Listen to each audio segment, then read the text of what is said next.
The next morning the weather had improved substantially. The sky was clear and the sun shone brightly on the cold ground. When Howard got up he had not recovered from his illness. He still felt feverish and drained of energy. His joints ached so badly that he wondered for a moment if he had dengue fever.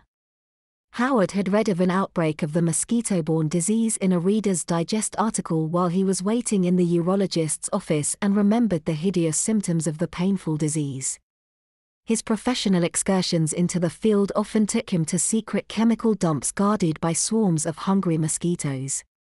He rarely returned from one of his expeditions without at least one mosquito bite, despite saturating himself with the most powerful chemical repellent on the market.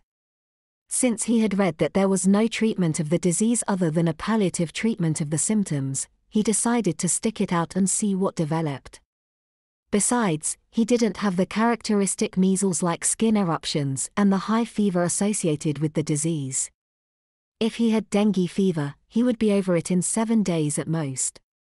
He called in sick again that day and the day after as well when the symptoms continued unabated. Day by day his anatomy transmogrified as his reversed biological clock returned him to the body he had occupied in his youth. Anita cancelled her Sunday brunches in sympathy for his feelings so that he wouldn't have to hide from the women in the neighborhood. In the space of 2 weeks, he looked like an 18-year-old, the hair on his chest had thinned and his physique lost the bulk it had acquired in his senior year of high school. Howard was in a panic. He couldn't return to work looking like a high school kid. How could anyone take an 18-year-old's engineering advice?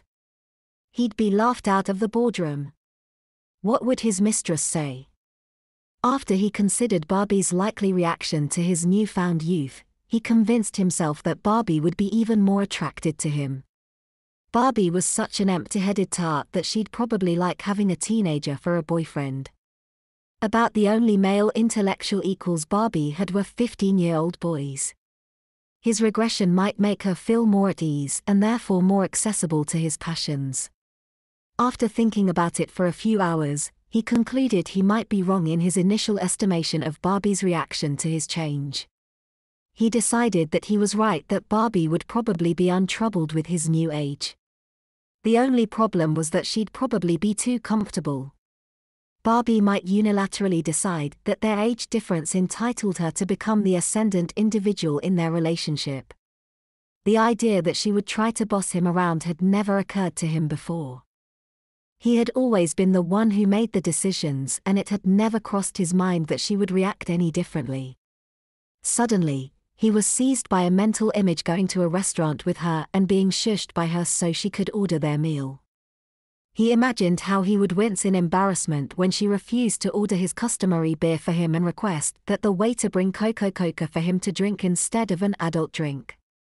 It would make him feel like he was being treated to dinner his babysitter rather than going out on a date with his mistress. Once he thought about it, he realized that she wouldn't have much choice in what she ordered for him to drink. The restaurant wouldn't serve him if she ordered booze for him, and not even an airhead like Barbie was stupid enough to order an alcoholic beverage for someone who was underage. If they made a scene, the restaurant's management might decide that she was contributing to the delinquency and call the police. He'd be lucky if she didn't order milk for him to drink.